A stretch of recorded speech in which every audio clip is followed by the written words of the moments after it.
नमस्कार। विश्व समाधान मंच प्यारा उत्तराखंड में आप सबका स्वागत है। आज चर्चा का मुख्य विषय है संसद पर हुए आतंकी हमले की 22वीं बरसी 13 दिसंबर 2023 को संसद के अंदर हुई हड़कंप प्रकरण पर याद आया जो 30 साल पहले कि मैंने संसद पे किस प्रकार से देश की आज़ादी के लिए संसद की उसी दशक दीर्घा में जिससे कल लोग कुछ 2 युवा वहाँ से कूदकर संसद के अंदर गए थे, वहाँ से नारेबाजी की थी देश की आज़ादी के लिए। वो स्मरण याद आया। आज मैं अपने साथियों को, अपने श्रोताओं को और देश के आवाम को ये अपना स्मरण सुनाना चाहता हूँ। कल जिस प्रकार की घटना हुई 13 दिसंबर 2001 को संसद पर भारत विरोधी आतंकियों ने हमला किया, पाक के दहशतगर्दों ने हमला किया। भारत विरोधी अंतर्राष्ट्रीय साजिश के तहत जिस प्रकार से 5 आतंकियों ने हमला किया, उसमें 9 सुरक्षा कर्मी सहित भारत के सपूत शहीद हुए। कल उसकी 22वीं बरसी थी। नई संसद भवन में, जो पुरानी संसद भवन के साथ लगा हुआ जो भवन है, नई संसद भवन जो मोदी सरकार के कार्यकाल में बना, उसकी संसद दीर्घा से 2 युवक, लखनऊ का सागर शर्मा और मैसूर कर्नाटक का मनोरंजन, नारेबाजी करते हुए संसद लोकसभा सदन में कूदकर वहाँ जो उधम मचाया, जो वहाँ पे उन्होंने एक पीला धुआं छोड़ा, उससे पूरे देश में वो जख्म फिर हरे हो गए जो 13 दिसंबर 2001 को आतंकियों ने देश की सर्वोच्च सदन पर हमला किया था। संसद के समीप इस प्रकरण से पूरे देश में जनता के अंदर डर भर जाता है, आतंकी हमले। परंतु इस प्रकार के जो गैर आतंकी आवाज़ उठाने की बात होती है, जिस प्रकार से वीर भगत सिंह जी ने और उनके साथियों ने देश की आज़ादी के लिए आवाज़ उठाई थी संसद से, संसद में धमाका करके, संसद में आवाज़ करके उन्होंने कहा ये बहरे लोग हैं, ये देश की आवाम की आवाज़ को नहीं सुनते हैं, इसलिए हम यहाँ आए किसी को हानि पहुँचाने नहीं। उसी से लेकर तमाम लोग समय पर ये प्रयास करते हैं कि संसद की दशक दीर्घा से अपनी आवाज़ देश की सरकार को पहुंचाने का काम करें। परंतु कल जो समय था वो समय था देश पर आतंकी हमले की 22वीं बरसी पे। तो इस समय जिस प्रकार से ये दहशत का काम हुआ, उससे संदेश उल्टा गया। तो उसमें 2 जो उनके सदस्य थे, वो सागर शर्मा और मनोरंजन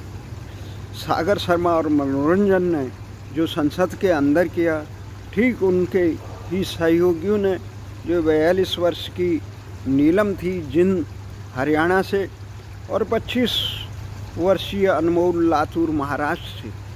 ये सबसे बड़े रहस्यमय बात है, ये चारों अलग अलग प्रांतों के हैं। ये चारों एक दूसरे से अनजान है, केवल सोशल मीडिया पे इन लोगों ने एक दूसरे से संपर्क आए, ये कहा जा रहा है। अभी ये नहीं पता चल रहा है कि ये किस प्रकार की घटनाएं हुई, तो इसके पीछे क्या रहस्य है। परंतु जिस प्रकार से वो लड़की 42 साल की महिला ने, युवती ने ये कहा कि हमारी आवाज़ नहीं सुनी जा रही है और हमें दमन किया जा रहा है, उससे नहीं लगता और हम किसी संगठन के नहीं हैं, जबकि वो लड़की पहले भी कई संगठनों में रही। सवाल ये नहीं है वो किस संगठन की है नहीं है, उन्होंने किस कारण ये किया। संसद पर इतना बड़ा कोई कार्यक्रम करता है तो उसके पीछे उसका एक गहरी मंशा होती है, बड़ी तैयारियां होती है। तो हम ये मानने के लिए तैयार नहीं है कि उन्होंने भावावेश में ये काम किया। पहले तो सबसे पहले हम ये बताना चाहते हैं कि संसद पर अंदर किस ढंग से कार्यक्रम किए जाते थे। क्योंकि मैं 34 साल पहले 1989 में जब कर्नाटक की विधानसभा सरकार को भंग किया गया था, निर्वाचित सरकार को, पूरे देश में उस 21 अप्रैल का ही दिन था, 1989 को 21 अप्रैल के दिन ठीक दोपहर के बाद संसद जो कार्रवाई चल रही थी, उस समय भजनलाल कृषि मंत्री थे, राजीव गांधी सरकार थी शायद, उस में कृषि मंत्री थे और उस समय सुरक्षा व्यवस्थाओं को लेकर ये तमाम मैं दर्शक दीर्घा में था। तो उस समय मैंने देश की आज़ादी के लिए अंग्रेजी मुर्दाबाद के नारे लगाए थे। उस समय उस संसद में जिस समय भजनलाल जी वहाँ पे कार्य कर रहे थे, संसदीय मामलों के जो मंत्री थे भजनलाल जी, वो उसका उत्तर दे रहे थे। उत्तर देते हुए उन्होंने ये हक्के बक्के भजनलाल ने ये कहा कि भाई मैं हिंदी में बोल रहा हूँ। सवाल ये है, मुझे दबोचा गया। 20-25 सुरक्षा कर्मियों ने वहाँ पे संसद की वहाँ पे हमें दबोचा। तो उसके बाद जब हमें संसद के सुरक्षा कंट्रोल रूम में रखा गया तो अनेक प्रकार के वहाँ पे हमारे बारे में जांच हुई। उनका कई एजेंसियां लगी हुई थी, एजेंसियों ने जांच की।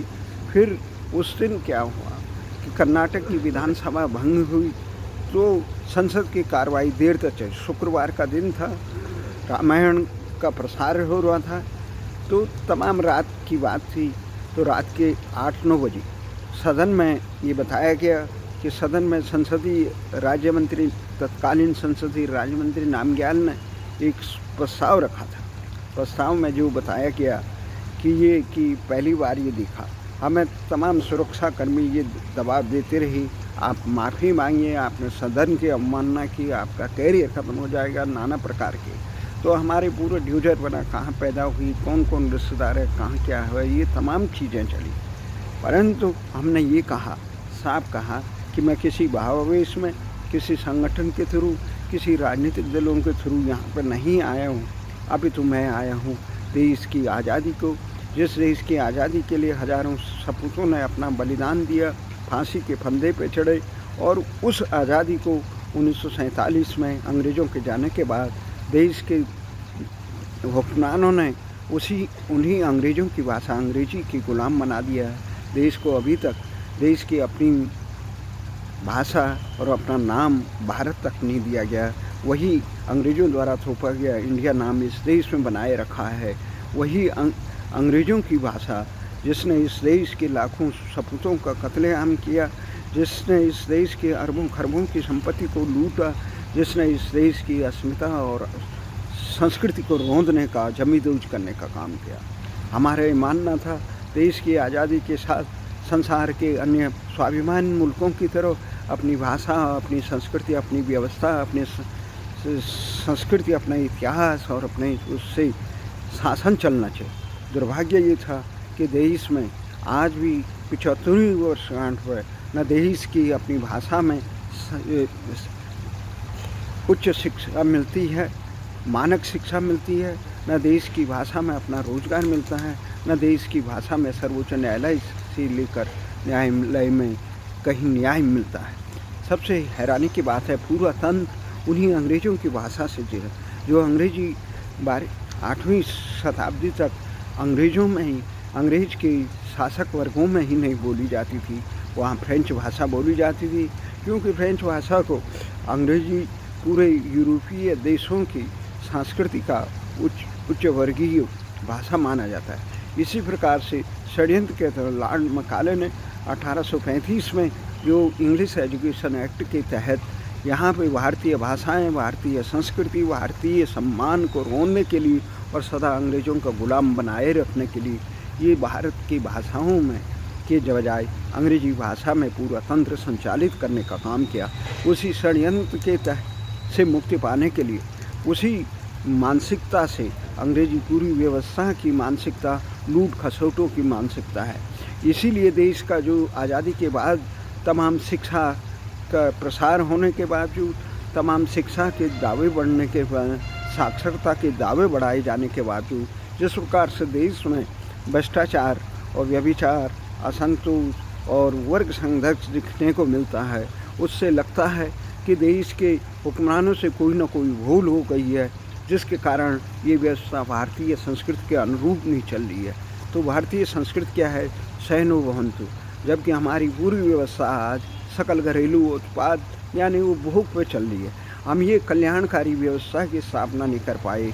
हम देश का इसका मूल कारण है जब पूरे देश के विद्यालयों में शिक्षा दीक्षा, क्योंकि आज़ादी के बाद 1947 में जितने विद्यालय थे उससे कई दर्जनों, कई सैकड़ों गुना ज़्यादा विद्यालय, शिक्षा संस्थान, उच्च संस्थान, तकनीक संस्थान, चिकित्सा संस्थान और शोध संस्थान से लेकर वैज्ञानिक संस्थान इस देश में बन चुके हैं। परंतु उसके बावजूद भी हम ये देखते हैं किस प्रकार से नौकरशाही भ्रष्टाचार में लिप्त है। देश की तमाम इसमें शिक्षा संस्थान जो इसकी क्रीम है इस व्यवस्था की, IAS, PCS से लेकर इंजीनियर, डॉक्टर, वो पूरे देश की उस मर्म के खिलाफ काम कर रहे हैं। वो केवल शोषण की प्रवृत्ति का, इसका मूल कारण है भाषा का।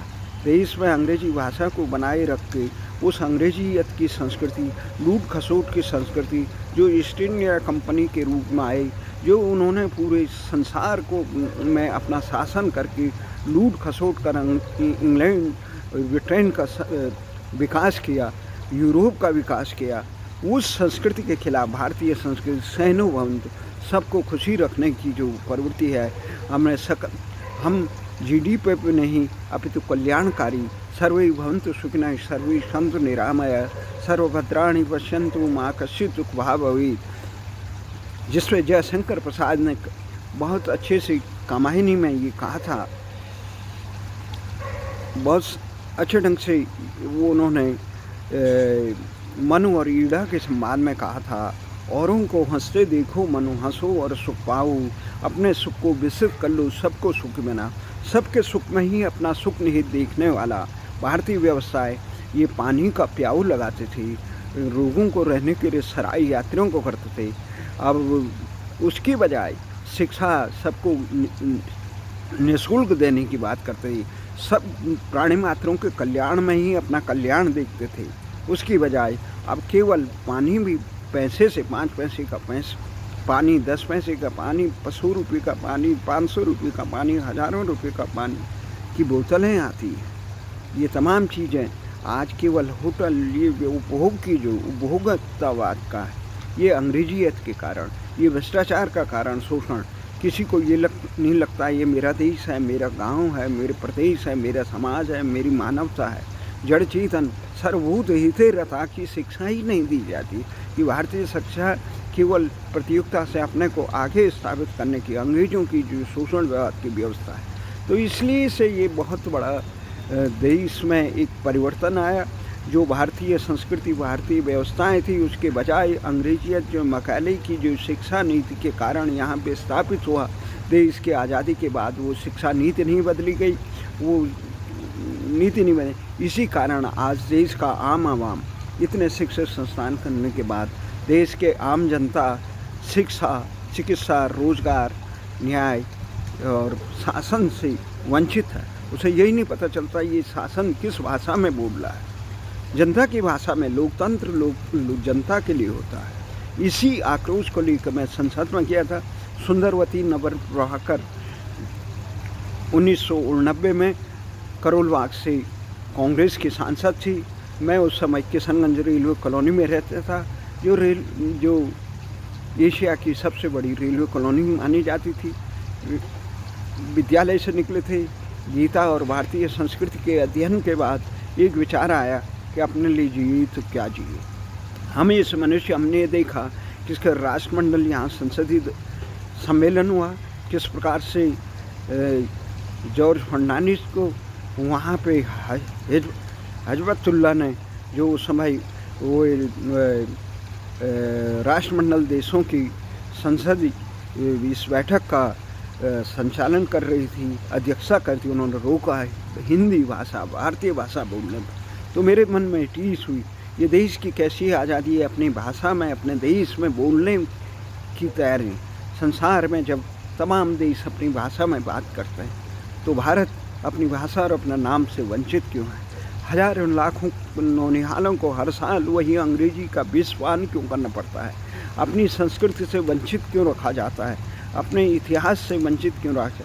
इसी पीड़ा को लेकर मेरे मन में एक आक्रोश होता था। तो मैं संसद को धिक्कारने के लिए, संसद के हुक्मरानों को, गूंगा बह रहे हुक्मरानों को धिक्कारने के लिए 21 अप्रैल 1989 को संसद दर्शक दीर्घा में पहुंचा था। सुंदरवती नवल प्रभाकर। जैसे ही मुझे ये नहीं पता था कितने समय का पास होता है, तो देखा पहली बार गया था तो चश्मा हमने नीचे रख दिया था, क्योंकि हमें मालूम था कि हो सकता है कि हमारी नारेबाजी में छीना झपटी हो, तो हमने अपने नीचे ही रख दिया था, वहाँ जमा करते हैं। तो उसके बाद हम वहाँ पहुँचे तो हमें पीछे वाली लाइन में बिठाया गया। तो मैंने उससे सुरक्षा जो कर्मी दिखाई दे रहा था, और सुरक्षा कर्मियों का मुझे पता नहीं था कि कितने मेरे आसपास बैठे हैं, परंतु जो पीछे जो घूम रहा था, जो वहाँ राउंड ले रहा था हल्के से, उस पर मैंने कहा कि मेरी नज़रें कमज़ोर है, मुझे आगे बिठाया जाए। तो मैं आगे मेरे वहाँ से कूदने का इरादा था, परंतु मैं वहाँ पे ऊंचाई ज़्यादा थी और मैं उस प्रकार के जूते का प्रबंध नहीं कर पाया था जो स्प्रिंग वाला, और वहाँ पे मुझे इस प्रकार का भी इको थी कि जो आवाज़ हो। पर जैसे ही देखा अब मेरा समय होने वाला है, 1 घंटे का समय था, तो वहाँ पे संसदीय कृषि मंत्री, वहाँ पे जो कृषि मंत्री था भजन लाल जी, वो पन्ना पलट रहे थे और सुरक्षा कर्मी दाएं दूसरी तरफ मुड़ रहा था। इसी बीच जो अंतराल था उसमें मैंने ताली बजाते हुए बहुत गगन भेदी नारों से अंग्रेजी मुर्दाबाद मुर्दाबाद लगाया। नीचे भजन लाल ने ये कहा कि भाई जोर से चीखे, वो भी कि मैं तो हिंदी में बोल रहा हूँ। वो सोचे शाही ये भावेश में आके, तो हमें ये पूछा। उस समय 20-25 का एक मुझे नहीं लगा, 20-25 सुरक्षा कर्मियों ने मुझे एकदम मुंह बंद कर दिया और सारी जो दर्शक दीर्घा थी उसे हटा दिया गया। हटाने के बाद वहाँ पे एक पूरा मच गया। मुझे वहाँ से उठा के कंट्रोल रूम में ले जाया गया। वहाँ पे पूछा कि आप किस दल से? हमने कहा ये सब दल देश की सम्मान को रोंद रहे हैं, हम इन किसी दल के नहीं हैं। तो उन्होंने ये देखा तो तमाम थानों में ये कि पंजाब का उस समय का आतंकवाद का से ग्रसित चल रहा था। उस समय में एक टिकट फगवाड़ा की मिली, क्योंकि मैं किसी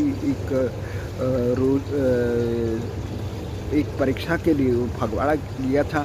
तो उधर वो टिकट मिली थी, तो उससे उन्हें ये लगा ये किसी इस समूह का तो नहीं है।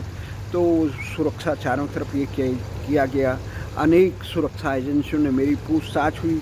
मेरे परिवार, मेरी परिवेश, मेरी बचपन से लेकर सारे रिश्तेदारों के बारे में जानवा।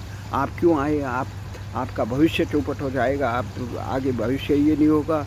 आप ने संसद की अवमानना। मैंने कहा संसद की अवमानना इस संसद ने की? देश में अंग्रेजी की गुलामी थोप कर, देश को अपना नाम थोप कर ये प्रकार किया। तो वो तमाम कोशिशों के बावजूद मैंने माफ़ी नहीं मांगी और सुंदरवती नवल प्रभाकर से भी संपर्क किया गया। उन्होंने भी उनका क्या, एक नागरिक के रूप में मैंने संसद देखने की इच्छा, कार्रवाई को देखने की इच्छा की। वो एक जनप्रतिनिधि, उनका कोई वो नहीं था, पहली बार भी मैं उनसे मिला था। तो इस प्रकार से ये हुआ, पूरी दशक दीर्घा खाली करी। रात के 8 बजे मुझे संसद से वहाँ दिल्ली पुलिस को सौंपा गया। दिल्ली पुलिस को तो संसदीय राजमंत्री नामग्याल ने ये कि जब तक ये कार्रवाई चलेगी 5 बजे ये रखा था कि तब तक संसद में ही इन्हें बिठाया रखा जाएगा। उसके बाद संसद मार्ग थाने में ले जाया गया। संसद मार्ग थाने पर ले जाने के बाद वहाँ कोई फोटोग्राफी, फिंगरप्रिंट इत्यादि हुए। उसके बाद मुझे छोड़ा गया, मैं किशन नहीं किया। अगले दिन जिस ढंग से पुलिस प्रशासन के कई दल आए, यहाँ से संसद मार्ग थाने से आए, उसके बाद लोकल थाने से आए, इस प्रकार से एक पूछताछ हुई। घर के तमाम जितने भी सदस्य थे नाराज थे। और ये इस कार्रवाई को लेकर हम ये बताना चाहते हैं कि बहुत बड़े स्मरण होते हैं, जो स्मरण अपने जीवन में ये होते हैं। आज मैं ये देख रहा हूँ 76 साल बाद, ये इसके 34 साल बाद भी इस प्रकार की जो व्यवस्था है देश में, वही अंग्रेजी की गुलामी चल रही है, वही देश में अंग्रेजी का नाम हो रहा है। कुछ समय पहले प्रधानमंत्री मोदी ने ज़रूर ये देश में ये इंडिया की नाम को के प्रति लोगों में जन जागरण किया था, परंतु उन्होंने भी वो भूल कर दी। उनको हटा सकने की अवसर मिला था, वो नहीं हटा पाए। अंग्रेजी जो देश के माथे पर ये इंडिया का कलंक लगा है, हमें अपने नाम से वंचित किया गया। भारत के तमाम दूतावास, जितने दूतावास हैं सारे संसार में, दूतावास और उच्चायोग, बेशर्मी से हम आज कॉमनवेल्थ के सदस्य बने हुए हैं। अमेरिका इस कॉमनवेल्थ का मेंबर नहीं बना। हम अंग्रेजी की दास्ता गए, अंग्रेज़ों की दास्ता के कलम में बैठे हैं। हमें इस देश में कोरोनेशन पार्क बनाए हैं, जहाँ पे ब्रिटिश साम्राज्य के उन लोगों के स्मरण रखे हुए हैं जिन्होंने इस देश को रोंदने का काम किया। ये नहीं बताया गया। उनको गौरवान्वित करने के लिए कोरोनेशन पार्क ये किंजो कैंप से आगे बुराड़ी में कहीं आसपास बना हुआ है, करोड़ों अरबों रुपये का। तो इस प्रकार की मानसिकता एक देखी जा रही है। हमारा ये मानना है कि देश में इस प्रकार के होता है कि ये जो कार्रवाई हुई, कल का ये स्मरण से हमें याद आया कि ये स्मरण याद आया कि देश में किस प्रकार से सरकारें उदासीन होती है। यहाँ पे जो आंदोलन के लिए लोग आते हैं देश के विभिन्न क्षेत्रों से, वो लोकशाही के ध्वजवाहक होते हैं। उनको अपने प्रांत और अपने जनपद और अपने उसमें न्याय नहीं मिलता है। जब न्याय नहीं मिलता है तो वो यहाँ आते हैं, पर यहाँ देश में तमाम सुरक्षा व्यवस्था और तमाम उसके बाद उसमें कहीं उनकी सुनवाई नहीं होती है। कई लोग दम तोड़ देते हैं। देश की व्यवस्था में जनता के प्रति सरकारों की और व्यवस्था की जवाबदेही कुछ नहीं है। ये बड़ी निराशा की बात है, जबकि संसार के अन्य देशों में कहीं पे भी इस प्रकार की सुनवाई होती है कि कैसे लोग यहाँ आए। मैंने संसद के चौखट पे, चाहे बोट क्लब पे हो, वहाँ पे जनपथ राजपथ क्रॉसिंग में रोज़गार के अधिकार के लिए काम किया। अब ये सबसे बड़ी शर्मनाक बात होगी इस देश में। आंदोलन के लिए भ्रष्टाचारियों को सम्मानित दृष्टि से देखा जाता है, अपराधियों को सम्मानित दृष्टि से देखा जाता है, और व्यभिचारियों को सम्मानित दृष्टि से देखा जाता है। परंतु जिस प्रकार का माहौल इस देश में बनाया गया, जो आंदोलन के लोग होते हैं, जिसे भगवान कृष्ण ने कहा कि कुरुक्षेत्र में अन्याय के खिलाफ संघर्ष करो, उन्हें आंदोलन जीवी कह के उन्हें अपमानित और पीड़ित ऐसे लगता है कि वो लूट खसोट के कहीं आदमी आए। तो इस प्रकार से हमें देखते हैं अन्याय के खिलाफ आवाज़ उठाने वाले, जबकि वो लोकशाही के ध्वजवाहक होते हैं, उनकी आवाज़ सुननी चाहिए। क्यों आदमी इतनी दूर से आया है? ये जिन आंदोलनों के आड़ में कोई असामाजिक तत्व तो नहीं आया है, इसकी जांच करना सुरक्षा व्यवस्था का काम होता है। ऐसी जवाबदेही व्यवस्था राष्ट्रीय धरना स्थल जंतर मंतर हो या भोट क्लब हो, अब तक मैंने कहीं नहीं देखी। मेरा बड़ा अनुभव रहा है इस मामले में आंदोलनों का। मेरे 6 साल तक उत्तराखंड राज्य गठन के लिए हमने संसद की चौखट पर ऐतिहासिक आंदोलन किया और उसमें सफलता पाई। राज्य गठन हुआ। अगस्त 94 से लेकर 16 अगस्त 2000 तक जो राज्य बनने जो प्रक्रिया, संवैधानिक प्रक्रिया पूरी हुई, वहाँ तक हम जंतर मंतर पर पूरे संघर्ष के साथ अपने साथियों के साथ जनता संघर्ष मोर्चा के साथ रही।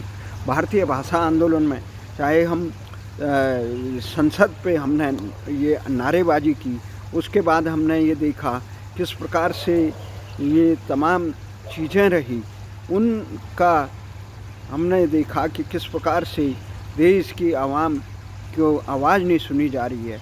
तो उसके हमारे कई साथियों ने उसके बाद नारेबाजी की। 91 में पुष्पेंद्र चौहान जिस अंग्रेजियत की गुलामी के खिलाफ लोकसभा की दर्शक दीर्घा से सदन में कूद गए थे, उनकी पसलियों पे चोट आई थी। उसके बाद उत्तराखंड आंदोलन में बृजमोहन उप्रेती और उनके साथी और धीरेन्द्र प्रताप, ये अनेक लोगों ने नारेबाजी की, अन्य काम किए। तो हमें ये मानना है कि आंदोलन जीवी के नाम पे ये अपमानित करने की मंशा जब व्यवस्था की हो जाती है तो वो अपने पर्दों को, अपने कर्मों को, कृत्यों को, जनता की आवाज़ को दबाने का काम करती है। आज इस स्मरण को याद करते हुए मुझे वो दिन याद आ रहा है। उसी के लिए हम आप सबको धन्यवाद करते हैं। आशा करते हैं भारत में भगवान कृष्ण ने जो कहा था, संभवामि युगे युगे, कि अन्याय के खिलाफ हमेशा कुरुक्षेत्र में उतरो, उसके लिए जनता निरंतर कार्य करती रहेगी, अपनी आवाज़ को सुनेगी। व्यवस्थाएं जनता की आवाज़ को सुनने का काम करना चाहिए, इसी आशा और विश्वास के साथ। और जो राष्ट्रद्रोही तत्व हैं उनको कड़ाई से निपटना चाहिए। जय हिंद, जय भारत।